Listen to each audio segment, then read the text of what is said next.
აჭარის ფინანსთა და ეკონომიკის სამინისტროში უწყების პრიორიტეტებზე, ამოცანებზე, გამოწვევებსა და სამომავლო გეგმებზე მინისტრმა ბრიფინგი გამართა. საუბარი შეეხო მოსახლეობისთვის კომპენსაციების გაცემისა და ბათუმში მოქმედი საავადმყოფოების შემდგომი განვითარების საკითხებსაც.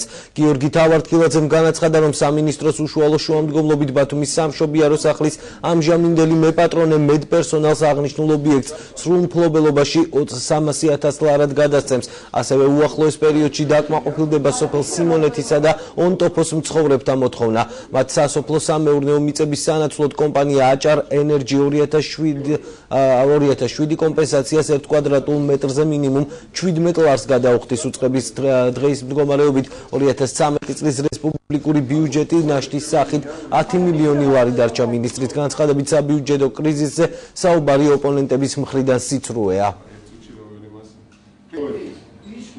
მე ყოფილიყავ ფინანსთა და ეკონომიკის მინისტრი 2 წლის წინ, სამშობიარო სახლს $1,900,000 ქვევით არ გავყიდე.